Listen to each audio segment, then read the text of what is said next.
C'est au foyer des jeunes de Agbambé-Gerville que la vice-présidente du CSP, en charge de l'administration et de la vie du parti, Odette Soyer, chef de délégation, a débuté sa tournée d'information, de sensibilisation et de mobilisation des militants dans le cadre de l'opération CAP 2025. Elle a été accueillie par les militants et les responsables du parti de cette commune le samedi 15 juin 2024. Installée, la délégation a eu droit au traditionnel aquaba du fédéral Aboulé et de la secrétaire générale adjointe Ipou Jocelyne.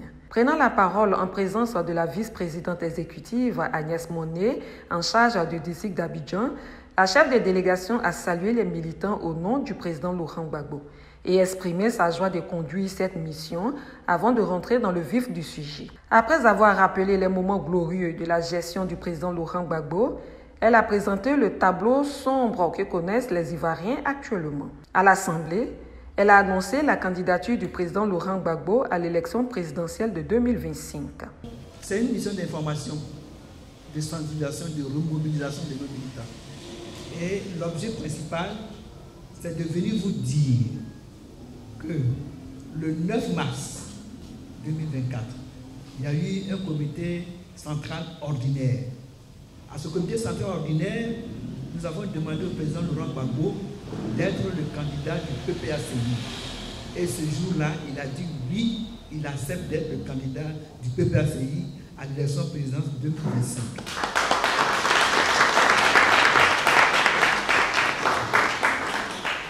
Et quand il a donné son accord, il y a maintenant la procédure, ça ne va pas se passer entre nous.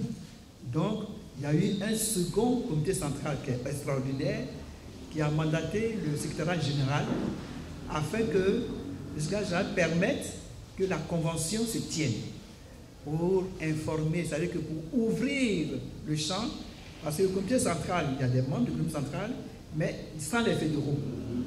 Donc, il faut organiser la convention pour que cette nouvelle-là soit portée jusqu'à la base. C'est ainsi que nous avons décidé que le 10 mai 2024, il y ait la convention à l'Hôtel d'Ivoire. La convention s'est tenue et là, devant tout le parterre, il y avait au moins 1600, 1700 personnes. Et l'après-midi, il y a eu même l'investiture du président avec plus de 2000 à 3000 personnes. Et ce jour-là, ça a été confirmé.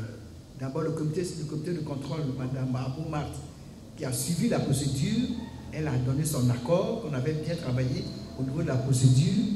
Et ensuite, quand ça a été entériné, accepté cette candidature, maintenant nous avons l'après-midi procédé à l'investiture de notre candidat en même temps. Donc, je suis venu vous dire que notre candidat pour 2025, l'élection présidentielle, c'est le président Laurent Gbagbo. Pour la victoire sans bavure du président du PPACI, la chef des délégations situe les priorités qui exigent des conditions d'une élection transparente et inclusive. Un candidat a toujours un programme. Un candidat a toujours un programme de gouvernement. Le président Gbagbo dit qu'il a travaillé déjà, mais il va continuer le travail où il a laissé.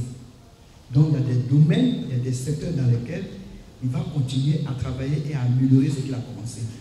Je sais pas, par exemple, il n'appelle pas de 10 piliers de la Renaissance. Nous avons la santé, l'éducation, le logement, la sécurité, la défense, la décentralisation, la diplomatie, l'emploi et la lutte contre le chômage, le sport, l'agriculture, le tourisme, l'économie et les infrastructures, l'état de droit et la démocratie. Ça lui fait 10 piliers. C'est voilà sur quoi il va travailler dans ce pays-là. Il a même parlé de serrer les boulots. Serrer les boulots avec des coups pour que plus jamais quelqu'un peut venir faire n'importe quoi dans ce pays-là. Étant donné que ces exigences ne peuvent être prises en compte sans lutte, Odette Soyer invite les militants à se mobiliser. Adjamé Village est la deuxième étape de sa tournée. C'est sous une pluie battante que la délégation a été accueillie chez le chef du village. Après les exigences protocolaires, la délégation rejoint le lieu de la rencontre pris d'assaut par les militants venus massivement d'Atekoubé, Plateau et Adjamé, avec les différents fédéraux et coordonnateurs adjoints le secrétaire général adjoint Guy Bessé et le président de la commission électorale et applications numériques, Kazadja.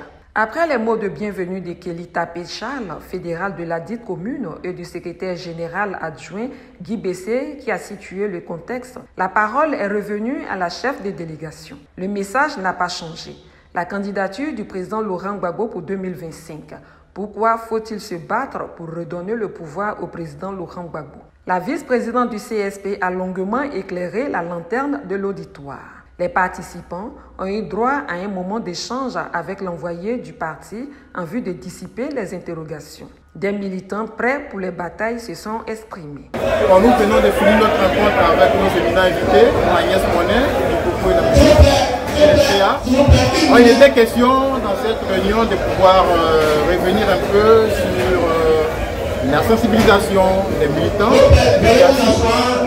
l'implantation des bases et la mobilisation, la reconquête du pouvoir. Et après avoir écouté le message de nos autres, c'est un peu le résumé qui a été transmis.